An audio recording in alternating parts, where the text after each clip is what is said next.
Buongiorno everyone, Clams Mahoney here, your source for SoCal fun and excitement. And in today's Clamsploration, I am so excited. We're at my absolute favorite spot in all of Southern California. We're at the Queen Mary. This is going to be so much fun. We're going to take a tour and learn about the history, how it was one of the most luxurious cruise liners in all the world, and how it then became a war hero.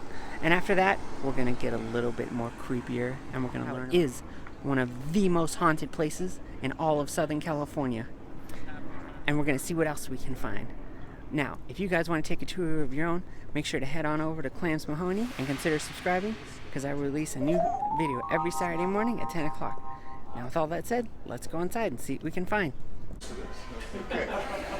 All right, once again, welcome aboard the RMS Queen Mary. 1926, planning began for the construction of, not yet named, Queen Mary. After only about 1 year, Cunard, her owner, the Cunard line, ran out of money. The Great Depression had hit, and it had hit hard. So, construction resumes again in 1932. May 27th of 1936, the completed Queen Mary takes off on her maiden voyage. However, on September 2nd of 1939, World War II broke out. And the Queen Mary, at that time, exact moment, was at sea, on her way from Southampton to New York City. That last crossing there would be the last civilian work that she would do for almost 8 years. 1947, she was put back together. Now from 1947 to about 1960, domination. However, there was a new industry about 1960 that begins to emerge. Airplanes. Early in 1967, we have the Queen Mary put up for public auction. The city of Long Beach had the highest bid, $3,450,000. That's a lot of money, right? We could take the railings off of the ship today and pay for her. So, I'll tell you just a little bit about the main hall. Over here on the port side, we have, originally this was a cigar and candy store. Over here on the port side, first class library. It also had the daily newspaper on board. There was a printing press on board, and they would deliver a kind of a summarizing news headlines, bulletins for all the passengers. It's also served as the Anglican Church on Sunday. Here we have the first class drawing. This also served Winston Churchill as his headquarters during World War II when he was at sea. Now the finalized plans for the D-Day invasion were signed in that room. Winston Churchill and General Eisenhower finalized it, put it into motion right in there. A few more statistics, I've shared some of them. Her horsepower, her engine room could produce 160,000 horsepower. Almost 4 times the horsepower of that other little one, the Titanic. She was power and speed. It was not like the movies where they put all the first class passengers up high. First class, always called first class, was in the central about third of the ship, roughly, from top to bottom. That was the smoothest ride. Second class, they're back here towards the stern. A bunch of things you had to deal with, like vibration and heat. Third class, also known, they called it tourist class. They were up there about where we started. They were up there towards the bow. That was the roughest ride. During storms, they would bolt steel hatches over the outside of the windows of the observation bar. The waves would actually come up and over the forward bow and hit that promenade deck. Crossing during World War II, how many escort ships? No escort ships when she was up to speed. She outran everything. A German U-boat went half her speed on the surface. A torpedo only went about 24 knots in the water. She could even outrun a torpedo forever. All right, let's get out of here. It's hot. You were a first-class passenger. You were spending, in 1936, for 2 tickets, round trip, $1,070. Now, that today's money, that's about $18,000. $1,070 in 1936, the average household income was $1,700 a year. Now the stewards on board, they prided themselves on that first class unsurpassed service. They prided themselves on learning all the passengers by name. They knew that you were in cabin, wherever, and that was your area of the ship, and you had a steward, or probably a couple of them. They would have tag teamed, and they were taking care of you for 4.5 days, anything you needed. These guys lived off their tips. They made more money, the stewards, many of them made more money than the ship's officers. Very innovative in a lot of ways. You could call anywhere in the world on a telephone from this ship if you were willing to pay something like $72 a minute. Ladies and gentlemen, I have to cut you loose. Thank you so much. Thank you for letting me lead you around. So if the Queen Mary wasn't creepy enough, we're going to go check out the isolation ward. So this is what a typical sick bay cabin would look like. Here you have the 2 bunks, and they had a sink and a mirror, and if you need to rest, they have a little seat here. You even got a nice little view. You can see Long Beach Harbor out there. So I mean, who wants to be sick on the ship? But if you had to be sick, or if you even had to be a stowaway, I mean, this isn't too bad of a place to be.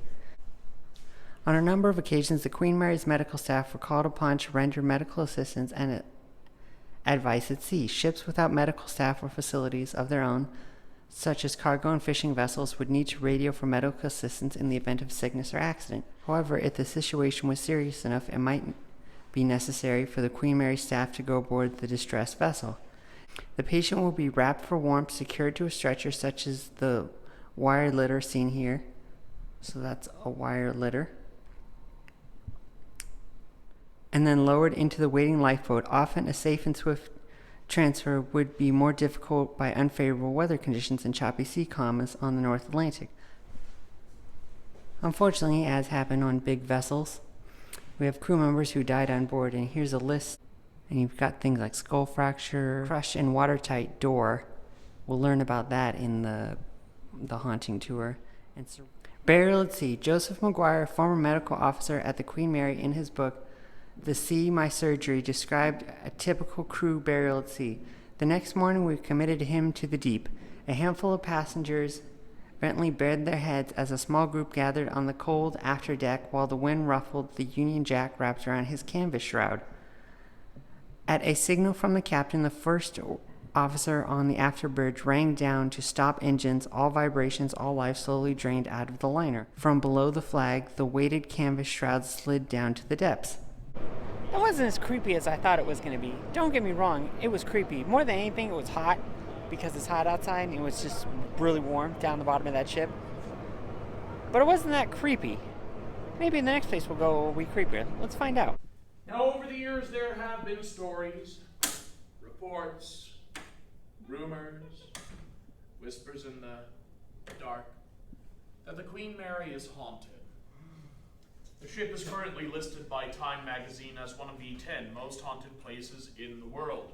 The first ghost story that we're going to talk about on our tour was reported here in the Mauritania room. Today, the room is used as one of our banquet event rooms. Following one of these banquet events back in 1989, 3 women from our property services department were dispatched to clean the room up. Entered the room and discovered a woman wearing a long white gown sitting in a chair placed in the middle of the dance floor. One of them stepped up to the lady in white, told her that they needed to clean the dance floor and that she'd have to move. And the lady from property services stepped outside of the room, got on her walkie-talkie, called for assistance from security, and returned to the room to discover that the chair was empty. She approached them, asked them what had happened to the lady in white, where did she go? They told her that just after she had stepped out of the room, the lady in white suddenly looked up, looked around the room, perhaps looking for something, someone, and then slowly disappeared. But there have also been sightings of her throughout our hotel corridors, sightings of her in the first-class main lounge, sightings of her in the lounge at Sir Winston's, one of our restaurants. There have also been sightings of her in some of our hotel rooms. So for those of you staying on board the ship, have fun with that. The Queen Mary is a hotel. We have 346 hotel rooms on board.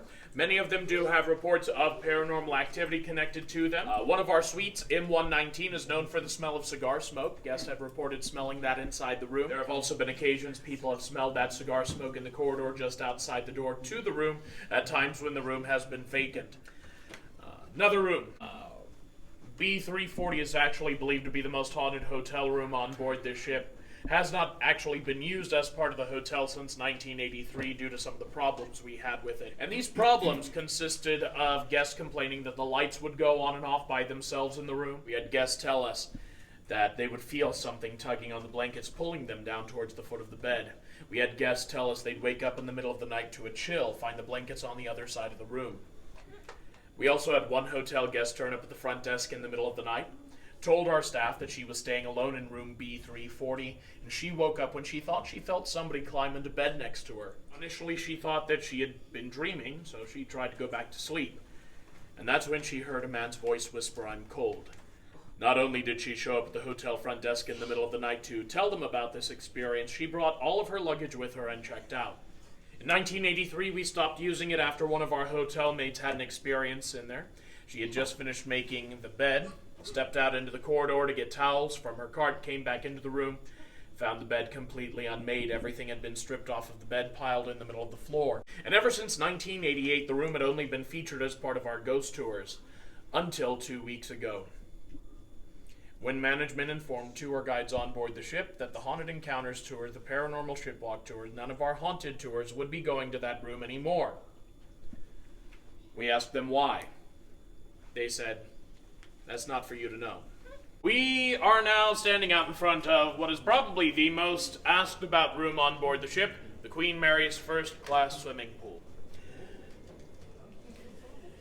It's also where one of our most famous ghosts tends to make her presence known, the ghost of a little girl we call Jackie. That was the name given to us by one of our psychic investigators, Peter James, who had claimed to have communicated with Jackie.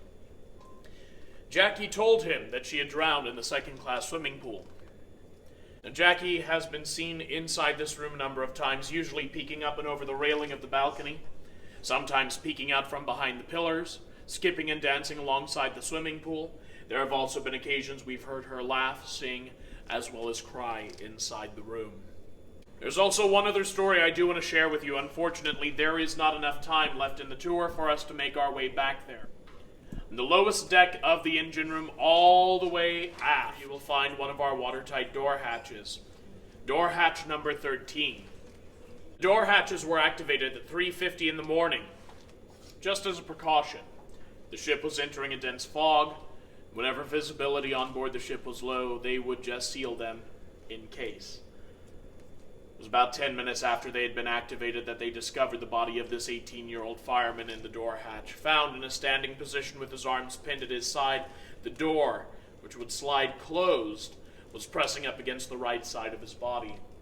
When they found him, he was unconscious but still alive. They released the hydraulics, called for the doctor. The doctor looked him over, injected him with morphine to ease any pain that he was in. The young man did pass away shortly thereafter. Guests and crew members have reported seeing what appears to be the ghost of an engineer dressed in dark blue coveralls that are stained in oil. He has a beard and wears a white cap. That does fit his description. They say that they've seen him running along the original catwalks, or from a distance they see him near watertight door hatch 13, try to catch up to him, but he's not there. Disembodied voices as well as disembodied whistling have been heard back there. There have been a number of guests who have reported feeling something touch them as they passed through the door hatch, only to discover greasy handprints where they felt something touch them. But thank you very much for coming aboard the Queen Mary, and have a great evening. Thank you. Thanks, man. And this is the infamous door 13 that we learned about, where the poor man lost his life. Well, that wraps it up for our Clamsploration of my favorite spot in all of Southern California, the Queen Mary. Now we barely scratched the surface, and I'm sure another Clamsploration is going to happen to cover this thing. We only took the 2 tours, but we also have a Princess Diana tour that's all about her legacy, and an artifacts about the Titanic, which has pictures and artifacts from the actual ship. And if you guys are brave enough, you can actually stay on the Queen Mary since it's a working hotel, and they have a nighttime paranormal tour you can take. Now, I am not that brave. Now, if you guys do that and you have a weird experience, jump in the comments and let me know, because I want to know about it. And then head on up to my channel. If you like the content I'm putting out, consider subscribing. I release a new video every Saturday morning at 10 o'clock, so that way you don't want to miss it. Now, night has officially fallen, so until I see you guys next time for our next Clamsploration, always remember, keep it kosher.